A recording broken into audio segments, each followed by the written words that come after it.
Okay, well, I'm here now with Aldred Drummond and CEO of Fawley Waterside. Very excited to have you with me today. Excited to be here, John. What a man. I mean, you build towns.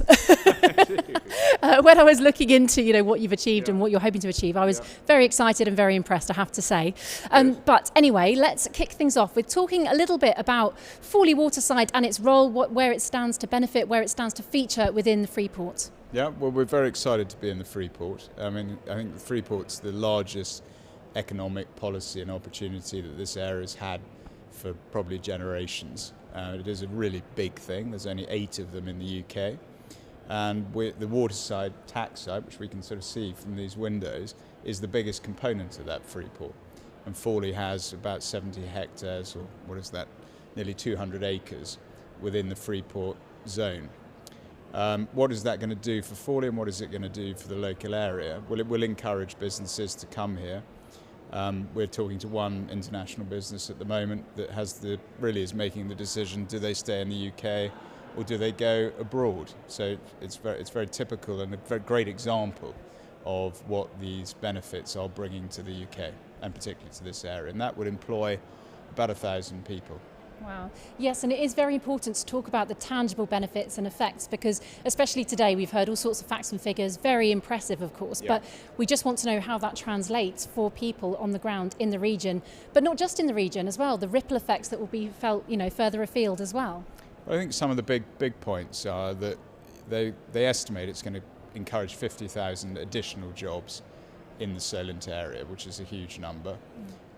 We think, taking it back to Fawley, that we originally thought, well, we might be able to get 2,000 jobs over the next 15 years. We think we can easily double that because of the benefits that the freeport brings. It also brings additional government investment in infrastructure.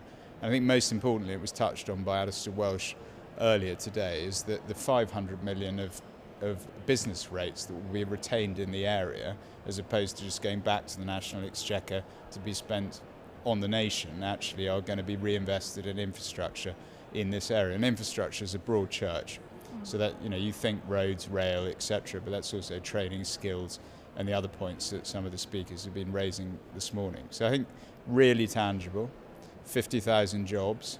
We need jobs along the waterside, as people, 20% of the people on the waterside commute to Southampton every day. People complain about the 326. Well, the main reason that people are on the 326 is there aren't enough jobs on the southern waterside. So if we can bring those jobs back, actually the infrastructure can cope.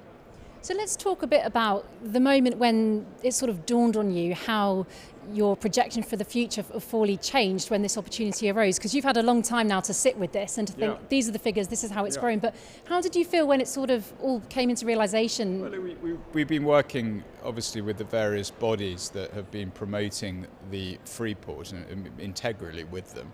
And as I just said, I think the big change for us is that we can look to probably double the pace of uptake of our employment space, because there really is a relatively short-term window for businesses to take advantage of this. And as some of the speakers have said on the last panel, it's not just that you get the tax breaks, you've got to qualify for the tax breaks. So that encourages certain specific types of businesses, particularly high-value manufacturing, where you're putting a lot of capital investment into the plant and machinery within the building, is particularly beneficial.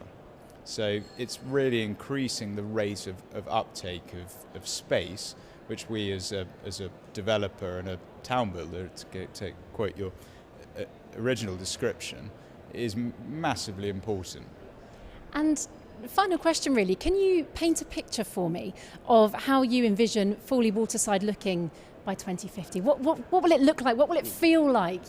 Just kind of an atmosphere, and what will you see? I think what I would really like to project is an image of a very vibrant, very beautiful waterside town that has a huge mix of people and opportunities. So whether that's leisure, retail or business, that it really is doing everything, surrounded by a beautiful landscape that is part of the New Forest and actually very green within itself.